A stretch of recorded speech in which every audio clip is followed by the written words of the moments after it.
ခောက်ဆွဲကြော်ပါမယ်ကြက်တာနေတဲ့ဥနီကိုရင်ထည့်လိုက်မယ်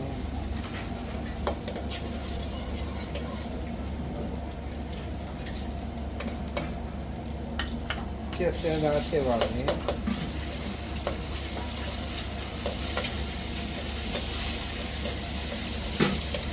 ကျက်စင်တာပေါ်မှာကျက်သားမုတ်လေးနည်းနည်းဖြူလိုက်မယ်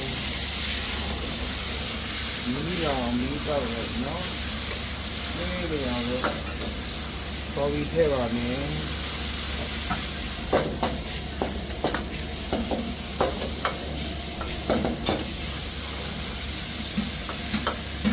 ကျက်ဥကြောင်းထည့်တယ်ကျက်သားမုတ်လို့ပါ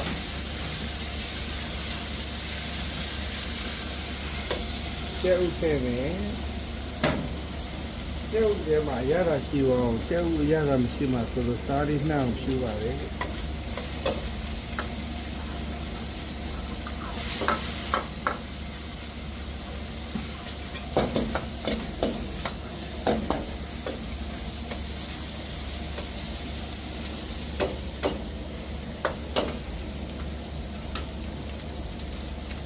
ခောက်ဆွဲထည့်မယ်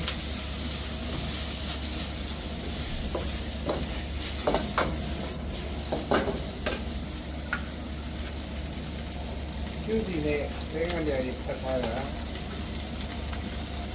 ဒီဘုံခွဲထည့်မယ်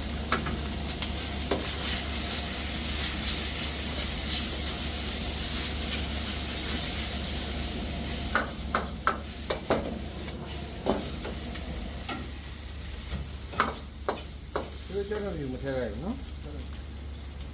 နော်ချက်ထုံပြူစီတက်ဖို့မီတော့ပါလေ။စီနေလေးထည့်မယ်။ချက်ထုံပြူလေးစီတက်မယ်။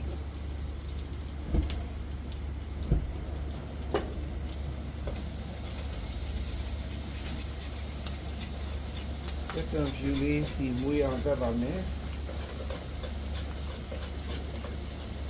မွေးပြီးဆိုရင်ခောက်ဆွဲပြန်ရုံးလိုက်နော်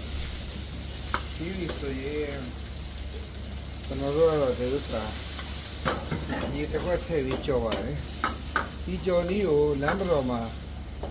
ဖက်တီးခောက်ဆွဲကြော်ဆိုတာနာမည်ရမ်းကြီးပါတယ်သူ့ကြော်လေးထောက်သွားကြည့်တာပါကျုပ်မဆာလေးထည့်မယ်ဘဲငံပြားကြီးအပြည့်ထည့်မယ်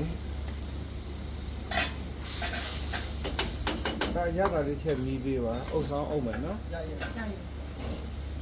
ရတာမီးကြီးပါ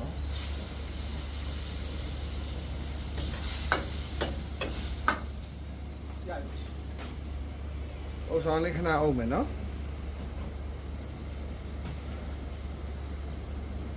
ဘုရားကျွန်တော်ခြာသံကြော်ပြတော့က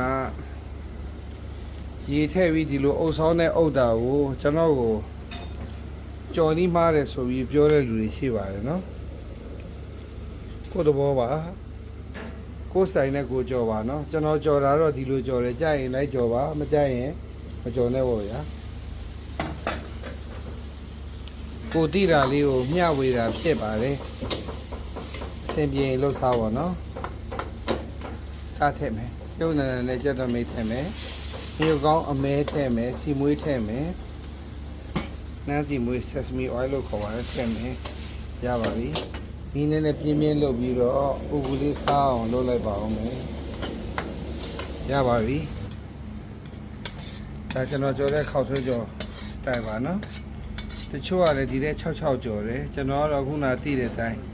ကျွန်တော်ရေတစ်ခွက်ထည့်လိုက်ပြီးတော့ဒီလိုဆူဆူအီလေးဖြစ်အောင်ကြော်တယ်ကျွန်တော်မိတ်ဆွေရလည်းဒါကိုပဲကြိုက်ပါတယ်ကျေးဇူးပါကျွန်တော်ရှက်ဆိုးပါကြော်စားကြည့်ပါ